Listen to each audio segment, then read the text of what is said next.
का टॉपिक है values and data types. इस चैप्टर को शुरू करने के पहले हम लोग एक बहुत ही अहम मुद्दे पे बात कर लेते हैं। वो टॉपिक है एस्की कोड। एस्की कोड का फुल फॉर्म होता है, जैसे कि आप स्क्रीन पे देख पा रहे हो, कि American standard code for information interchange. ये तो उसका फुल फॉर्म है। इसके पीछे का कहानी क्या है कभी और बात कर लेंगे, आज नहीं। आज का ये टॉपिक हम लोग सिर्फ डिस्कस करेंगे एस्की कोड के बारे में, उसके फुल फॉर्म के बारे में कभी और बात कर लेंगे। बस उसका फुल फॉर्म होता क्या है आपने जान लिया। एस्की कोड एक्चुअली 7 बीट का एक कोड होता है। It is a 7 bit code. 7 bit code होता है किस काम के लिए? रिप्रेजेंट करने के लिए एक एक कैरेक्टर को जो कि कीबोर्ड में आपका रहता है। Suppose ABC, multiply, space, question mark, 0, 1, 2, 3, 4, small a, small b, हर एक कैरेक्टर के लिए एक एस्की कोड होता है। और वो एस्की कोड क्या होता है? वो 7 बीट का एक कोड होता है। 7 बीट का एक कोड होता है। अब ये 7 बीट का कोड क्या है, इसको पहले जानना ज़रूरी है। तो देखिए, बीट का मतलब होता है बाइनरी डिजिट। बाइनरी डिजिट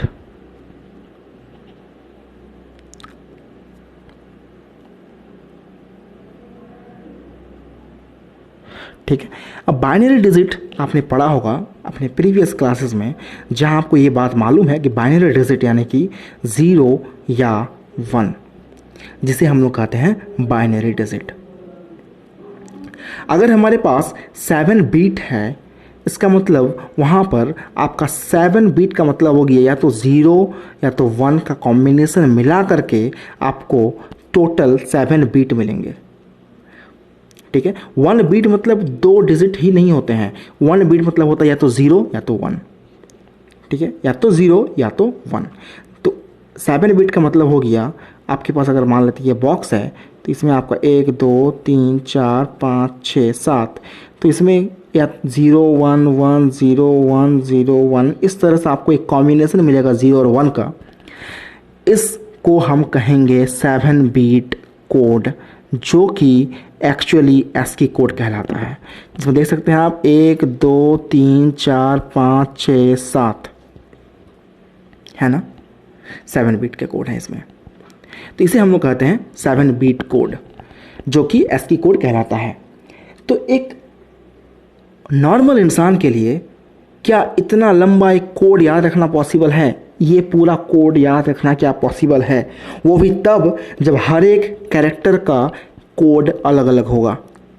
हर एक कैरेक्टर यानी कि कैपिटल ए का कैरेक्टर का अलग कोड होगा, स्मॉल ए का अलग कोड होगा। इतने सारे अलग अलग कैरेक्टर्स के कोड्स का कॉम्बिनेशन याद रखना मुश्किल है। इसके लिए क्या किया गया, इसी 7 बीट के बाइनरी कोड्स को कन्वर्ट कर दिया गया। किसमें कन्वर्ट कर दिया गया? डेसिमल में कन्वर्ट कर दिया गया, डेसिमल में।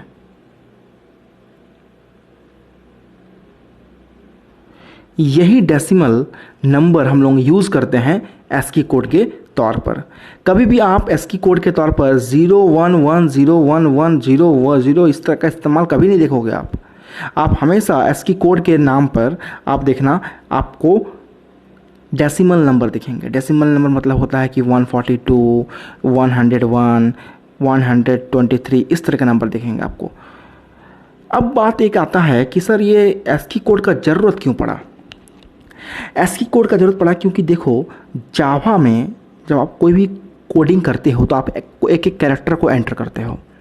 तो वो एक एक कैरेक्टर आप तो समझते हो कि ये ए है, ये बी है, ये क्वेश्चन मार्क है, लेकिन जावा उसे नहीं समझता।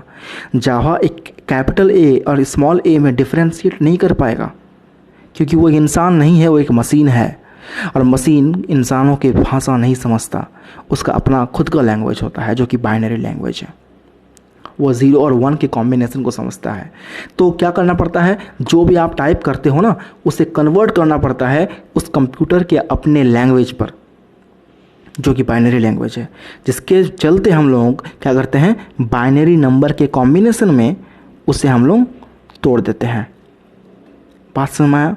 लेकिन इन बाइनरी नंबर के कॉम्बिनेशन को याद रखना मुश्किल है, जिसके चलते इन्हीं बाइनरी नंबर के इक्विवेलेंट मतलब इसी के बराबर डेसिमल नंबर को हम लोग याद रखते हैं, और इसी डेसिमल नंबर को हम लोग कहते हैं एस्की कोड, जो कि एक्चुअली में क्या है, एक्चुअली में बाइनरी कोड होता है, लेकिन उसको याद रखना मुश्किल है, इसीलिए डेसिमल को कन्वर्ट करके रखा जाता है। जैसे आप कभी रोमन नंबर पढ़े होंगे, रोमन नंबर में अगर आपको 50 लिखना पड़े, रोमन नंबर में अगर आपको 100 लिखना पड़े मान लेते हैं, तो 100 लिखना कंपैरेटिवली ईजी होगा। मान लेते हैं आपको लिखना पड़े 129, तो आपको थोड़ा मुश्किल होगा ना मुश्किल, क्योंकि बाइनरी में 129 लिखना थोड़ा सा मुश्किल है इसके कंपैरिजन में। तो वही बात होता है वहाँ पर भी कि बाइनरी में याद रखना मुश्किल होता है, जिसके चलते हम लोग उसको कन्वर्ट कर देते हैं डेसिमल में। तो हमारे पास टोटल कितने कैरेक्टर्स हैं? टोटल हमारे पास 256 कैरेक्टर्स हैं, लेकिन जावा के कोडिंग में ओनली 128 कैरेक्टर का ही इस्तेमाल होता है। ठीक है, इसीलिए क्या किया गया है कि आपका जो एस्की कोड का स्टार्टिंग रेंज है वो 0 है, और ये कहाँ तक जाता है? 127 तक जाता है। ऑब्वियस सी बात है, पहला कैरेक्टर के लिए 0 होगा, दूसरा कैरेक्टर के लिए 1 होगा। अब वो पहला कैरेक्टर क्या है हमें भी नहीं पता अभी फ़िलहाल, आपको बताएंगे हम, आप चिंता ना करें। आप ये जान लें कि आपके पास अगर 128 टोटल कैरेक्टर्स हैं, मतलब कि A B C D मिला करके, capital A capital B capital C मिला करके, है ना, A to Z कैपिटल में, A to Z स्मॉल में, हो गया 26 दूनी 52, 52 कैरेक्टर्स यही तो हो गया। फिर क्वेश्चन मार्क है, स्टार है, स्लैश है, ब्रैकेट है, स्पेस है, नंबर्स हैं, कितने कैरेक्टर हैं भाई कीबोर्ड में, देखे नहीं हो क्या? बहुत सारे कैरेक्टर्स हैं। अब इतने कैरेक्टर्स, तो इसका मतलब कि उसमें से 128 कैरेक्टर का इस्तेमाल होता है। पहला उसमें से जो कैरेक्टर होगा जिसका वैल्यू होगा 0 एस्की कोड, दूसरा कैरेक्टर जो होगा उसका वैल्यू होगा 1, तीसरा का होगा 2, फिर होगा 3, फिर होगा 4, इस तरह से बढ़ते बढ़ते 120, फिर 122, फिर इस तरह से 127 तक लास्ट जाएगा। क्योंकि शुरू हुआ है 0 से, इसलिए लास्ट कहाँ तक जाएगा? 127 तक जाएगा एस्की कोड का वैल्यू। शुरू हुआ 0 से, ख़त्म हुआ 127 में। ठीक है, अब एक एग्जांपल लेते हैं।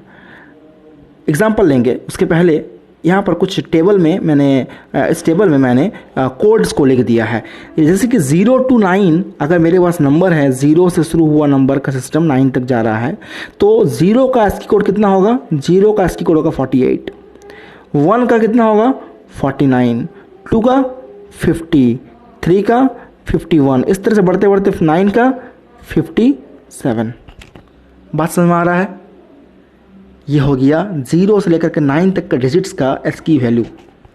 अब बोलोगे सर क्या ये कंप्यूटर समझता है 48? बिल्कुल नहीं समझता, कंप्यूटर 48 नहीं समझता है। तो कंप्यूटर 48 नहीं समझता, तो बोलोगे सर फिर इसका मतलब क्या हुआ? तो 48 को कन्वर्ट कर देंगे हम लोग बाइनरी में, और वो बाइनरी नंबर कंप्यूटर समझता है ना। अब आगे देखो, capital A to capital Z का 65 से लेकर के 90 तक, यानी कि कैपिटल A का होगा 65, कैपिटल B का होगा 66, कैपिटल C का होगा 67, उस तरह से कैपिटल Z का होगा 90, स्मॉल A का होगा 97, स्मॉल B का होगा 98, स्मॉल C का होगा 99, स्मॉल Z का होगा 122। इसके बाद 123, 124, 125, 126, 127 भी इसका भी कोई ना कोई कैरेक्टर होता है। अभी हम लोग नहीं लिखे हैं यहाँ पर, ठीक है। तो अभी देखिए एक एग्जांपल लेते हैं। ये तो हो गया भाई उसका टेबल, जहाँ हम लोग ये बात जान जाएंगे कि किस कैरेक्टर के लिए एस्की वैल्यू कितना होता है। लेकिन उस एस्की वैल्यू को क्या कंप्यूटर समझता है? बिल्कुल नहीं समझता। ये एस्की वैल्यू हमारे लिए है, हमारे सुविधा के लिए है, क्योंकि हम बाइनरी नंबर याद नहीं रख पाते हैं, इसीलिए एस्की वैल्यू याद रखते हैं। ठीक है, बाइनरी नंबर क्या होगा फिर उसका इक्विवेलेंट? सपोज कर लेते हैं एग्जांपल के लिए, मान लेते हैं कैपिटल A है मेरे पास। इस कैपिटल A का एस्की वैल्यू होता है 65, but computer can not understand 65 because computer knows only binary number system and 65 is a decimal number system. So binary form of 65 कितना हो जाएगा? बाइनरी फॉर्म ऑफ 65 कितना होगा जो कंप्यूटर समझेगा? देखो उसको समझने के लिए एक यहाँ पर तरीका बता रहे हैं। देखो, हालांकि बाइनरी डिजिट में या तो 0 होता है या तो 1 होता है, दो ही है। इसीलिए हम लोग क्या करते हैं, 2 लिखते हैं, 2 का पावर शुरू होता है 0 से, फिर 2 का पावर शुरू होगा 1, 2 का पावर 2, 2 का पावर 3, 2 का पावर 4, 2 का पावर 5, 2 का पावर 6 और 2 का पावर 7 लास्ट। इसके बाद और भी हो सकता है, ऐसा नहीं कि यहीं तक लास्ट है, इसके बाद और भी।